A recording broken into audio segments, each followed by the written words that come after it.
Assalamualaikum warahmatullahi wabarakatuh. Saya Jubaida, dosen pengampu mata kuliah metode riset bisnis. Selamat menyaksikan dan mengikuti kuliah online. Semoga dapat dipahami dan dimengerti dengan baik.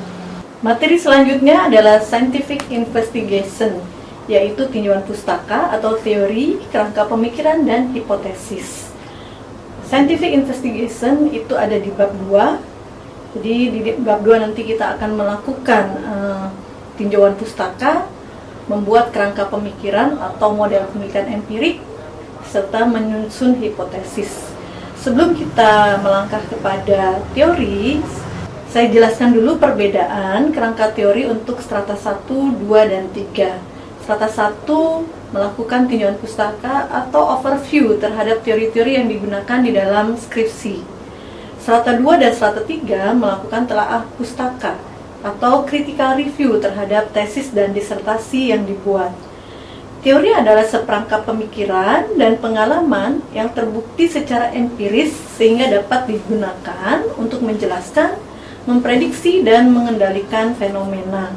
Di dalam teori itu adalah kumpulan dari suatu konstruk, konsep, definisi, dan proposisi yang menggambarkan fenomena secara sistematis melalui penentuan hubungan antar variabel dengan tujuan untuk menjelaskan suatu fenomena. Jadi, teori itu adalah pemikiran dan pengalaman yang telah teruji secara empirik, yang fungsinya untuk menjelaskan, memprediksi, dan mengendalikan. Jadi fungsi teori ada 3, explanation, prediction, dan control. Fungsi teori dalam penelitian kuantitatif itu yang pertama membatasi masalah, karena dengan adanya teori kita pembatasan masalah itu disesuaikan berdasarkan teori-teori yang dirujuk. Menjelaskan masalah, jadi masalah itu nanti akan dikaitkan dengan teori-teori yang ada. Merumuskan hipotesis berdasarkan teori-teori yang kita lakukan, yang kita overview, teori-teori yang kita lakukan, ya, yang kita gali teori-teori, kemudian kita bisa membuat hipotesis berdasarkan teori-teori yang sudah kita rujuk, yang sudah kita lakukan untuk menyusun kerangka pemikiran dan merumuskan hipotesis. Teori juga bisa digunakan untuk membuat instrumen. Jika penelitian menggunakan instrumen untuk membuat kuesioner, itu didasari dari teori. Kemudian dari teori juga bisa untuk memandu atau membuat kesimpulan dan saran. Jadi nanti hasil penelitian bisa dihubungkan, dikaitkan dengan teori-teori yang sudah digunakan di dalam penelitian. Kajian teori yang baik itu adalah 1, relevan dengan permasalahan. Jadi semua teori yang ada di dalam penelitian, di dalam skripsi kalian itu harus relevan dengan masalah yang diteliti. Kemudian harus baru. Jadi baru artinya bahwa dari teori. Jadi teori itu ada grand theory, ada middle theory, dan ada applied theory. Grand theory adalah teori-teori besar, teori-teori yang penemu-penemu di awal teori tersebut, ya, penemu-penemu teori pertama. Kemudian ada pengembangan dari teori yang ditemukan pertama kali, namanya middle theory.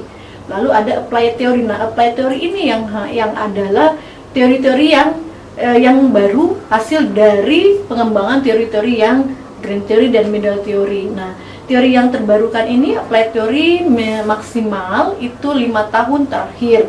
Jadi tidak boleh lebih dari 5 tahun terakhir untuk applied theory. Nah, teori juga harus akurat. Jadi akurat itu sesuai dengan penelitian atau sesuai dengan permasalahan yang diteliti. Asli, artinya itu asli itu dari sumber yang pertama, ya. Jadi hindari yang namanya teori di dalam skripsi itu dalam gitu, ya. Jadi asli dari sumber yang pertama.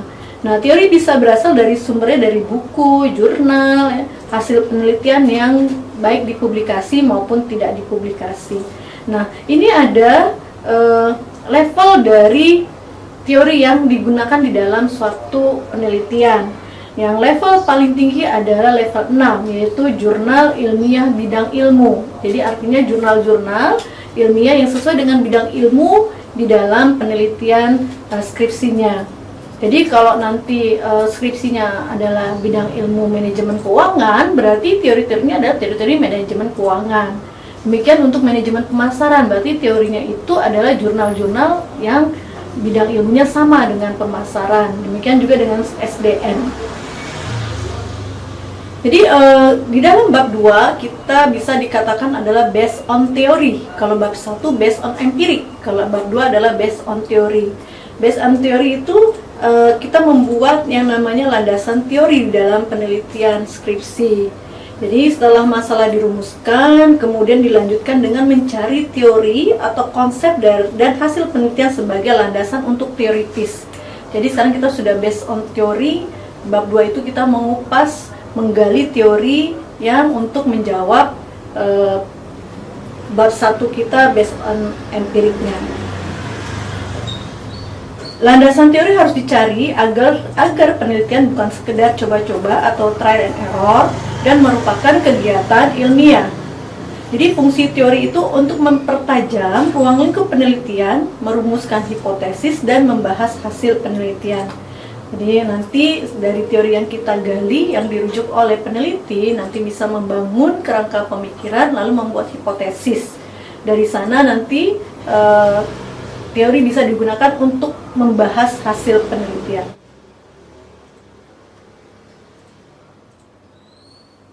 Di dalam bab 2, kita melakukan yang namanya tinjauan pustaka, yaitu membuat kerangka teori. Jadi di dalam bab 2 akan dijelaskan secara ringkas dan padat tentang hasil kajian kepustakaan yang terkait dengan masalah penelitian. Dimulai dari teori umum, grand theory, middle theory, dan teori yang khusus ya, applied theory yang terkait dengan variabel penelitian. Uraian mendalam mengenai variabel penelitian, subvariabel, indikator pengukuran itu ada di dalam teori. Jadi teori itu akan kita gunakan untuk menjelaskan variabel penelitian, kemudian subvariabel dan indikator pengukuran. Di dalam teori bab 2 juga, di dalam kerangka teori 2 kita akan menguraikan tentang hubungan antar variabel berdasarkan teori dan hasil penelitian sebelumnya. Jadi untuk membangun hipotesis, kita akan melakukan menggali teori yang mengenai hubungan antar variabel. Teori juga bisa mengacu pada textbook, jurnal, majalah ilmiah, ataupun hasil penelitian sebelumnya. Nanti di dalam bab 2, setelah kita menggali teori, setelah kita melakukan overview terhadap teori, kita akan membuat paradigma penelitian atau kerangka berpikir atau model penelitian. Dari situlah kita akan bisa menyusun hipotesis. Bagaimana teknik untuk melakukan tinjauan pustaka atau kerangka teori? Jadi penyajian harus diletakkan pada pola deskripsi ya jika penelitiannya deskriptif, atau pada kerangka pemikiran jika penelitiannya verifikatif. Jadi kalau penelitian kita jenisnya verifikatif, nanti kita akan membuat kerangka pemikiran yang diperoleh atau didasari dari kajian teori. Nah, ada 4 hal yang bisa dijadikan sebagai pegangan untuk meninjau pustaka yang sesuai dengan fungsi pustaka, yaitu kita harus selektif. Jadi teori itu banyak sekali, jurnal juga banyak sekali, tapi kita harus selektif memilih teori atau jurnal yang akan kita rujuk. Kemudian komparatif, kita harus melakukan komparasi antara jurnal yang satu dengan jurnal yang lain. Kritis dan analitis. Keempat hal tersebut dilakukan secara bersama-sama. 4 hal pokok dalam definisi teori. Yang pertama, elemen yang terdiri dari konstruk, konsep, definisi, dan proposisi. Yang kedua, elemen-elemen dari teori memberikan gambaran sistematis mengenai fenomena melalui penentuan hubungan antar variabel. Jadi dari elemen-elemen teori tersebut kita nanti bisa melakukan penentuan hubungan antar variabel. Tujuan teori adalah untuk menjelaskan, memprediksi dari suatu fenomena. Jadi teori juga bisa berperan sebagai dasar pembuatan model penelitian. Syarat suatu teori dikatakan ilmiah, dia harus koherensi, yaitu harus konsisten dengan teori-teori sebelumnya yang memungkinkan tidak terjadinya kontradiksi dalam keilmuan secara keseluruhan. Jadi itu namanya teori koherensi.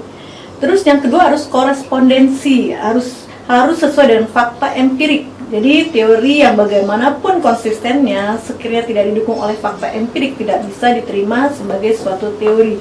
Jadi syarat ilmiahnya itu konsisten dan sesuai dengan fakta empirik. Dari teori-teori yang kita gali, yang kita lakukan, yang kita gali, yang kita rujuk, kita bisa membuat yang namanya kerangka pemikiran. Jadi kerangka pemikiran adalah suatu alur berpikir ilmiah dalam melakukan suatu penelitian.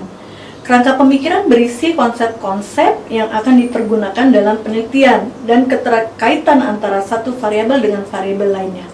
Kerangka pemikiran dasar untuk menyusun paradigma penelitian atau model penelitian empirik. Paradigma penelitian merupakan dasar untuk menyusun operasional variabel dan hipotesis. Kerangka pemikiran menurut Uma Sakaran mengemukakan beberapa hal sebagai berikut. Satu, variabel yang diteliti harus dijelaskan. Jadi di dalam kerangka pemikiran itu nanti ada variabel-variabel yang diteliti. Kemudian menunjukkan hubungan antar variabel yang diteliti dan ada teori yang mendasari. Jadi ketika kita menarik garis untuk menunjukkan adanya hubungan antara variabel satu dengan variabel yang lain, seperti variabel X terhadap variabel Y, maka itu harus didukung oleh teori yang mendasarinya. Jadi dengan teori kita bisa membuat kerangka pemikiran itu ya harus memuat variabel-variabelnya, kemudian memuat hubungan antar variabel. Kemudian yang ketiga, dapat menjelaskan hubungan antar variabel positif, negatif, simetris, kausalitas atau interaktif. Jadi di dalam kerangka pemikiran itu berdasarkan teori yang kita rujuk, kita sudah bisa menentukan dia arahnya. Itulah perbedaan nanti hipotesis dengan rumusan masalah. Karena apa? Karena hipotesis disusun berdasarkan kerangka pemikiran disusun berdasarkan teori-teori yang dirujuk. Nah, di dalam teori-teori tersebut sudah ada arahnya. Jadi di dalam hipotesis kalian sudah bisa menentukan arah dari jawaban rumusan masalah. Bedanya dengan rumusan masalah, karena rumusan masalah masih berdasarkan based on empirik, itu belum bisa menentukan arah. Karena arahnya itu kita belum tahu, kita baru tahunya dari kondisi fakta yang ada di dunia bisnis atau fakta yang ada di lapangan. Tapi kalau hipotesis kita menggalinya dari teori. Jadi dari teori sudah ada hasil penelitian sebelumnya yang menunjukkan arah. Nah, kita sudah bisa membuat hipotesis itu dengan menunjukkan arah. Karena hipotesis itu jawaban sementara dari rumusan masalah. Kemudian dapat dinyatakan dalam bentuk diagram. Jadi di dalam kerangka pemikiran itu ada 4 ya. Satu variabel, yang kedua hubungan antar variabel, yang ketiga arah dari hubungan antar variabel, dan yang keempat adalah diagram. Yang terakhir di dalam bab ketiga adalah hipotesis. Jadi berdasarkan kerangka pemikiran kita bisa menyusun hipotesis. Hipotesis dapat didefinisikan sebagai dugaan hubungan logis antara dua atau lebih variabel dinyatakan dalam bentuk pernyataan. Ingat ya, hipotesis dalam bentuk pernyataan. Rumusan masalah di dalam bentuk pertanyaan. Hipotesis di dalam bentuk pernyataan. Dengan pengujian hipotesis dan mengkonfirmasi hubungan yang diduga, diharapkan bahwa solusi yang ditemukan untuk memperbaiki masalah penelitian. Jadi hipotesis itu adalah dugaan sementara atau jawaban sementara dari rumusan masalah. Dengan adanya hipotesis bisa diduga atau diharapkan adanya solusi dari problem yang diteliti. Nah, hipotesis merupakan jawaban sementara dari masalah yang diteliti. Hipotesis yang sudah dibuktikan kebenarannya menjadi suatu teori. Hipotesis baru merupakan jawaban sementara dari masalah yang diteliti. Sedangkan teori adalah hipotesis yang sudah dibuktikan kebenarannya. Jadi kalau masih hipotesis belum bisa dijadikan sebagai suatu teori.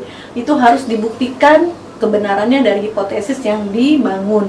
Sedangkan teori adalah hipotesis yang sudah dibuktikan kebenarannya. Semua teori akan tetap mempunyai kebenaran ilmiah sampai disanggah teori lain yang dapat dibuktikan kebenarannya dan diterima oleh masyarakat ilmiah. Jadi teori itu akan selalu diakui kebenarannya sampai disanggah oleh teori lainnya. Karena perkembangan zaman, perkembangan teknologi, banyak teori yang sudah tidak relevan lagi dengan kondisi sekarang. Jadi hipotesis itu bentuknya pernyataan. Pernyataannya bisa tiga jenis pernyataan hipotesis. Yang pertama adalah if then statement. Jika karyawan lebih sehat, mereka akan jarang mengambil cuti. Jadi if, jika. Directional dan non-directional hypothesis.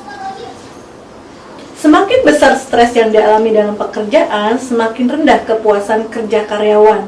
Jadi ada hubungan antara usia dan kepuasan yang hubungannya adalah negatif atau berlawanan arah. Ya, kalau stresnya semakin tinggi, maka semakin rendah kepuasan karyawan. Itu hubungan negatif. Atau nul dan alternatif hipotesis. Ini adalah hipotesis yang kita sebut hipotesis nul, hipotesis statistik.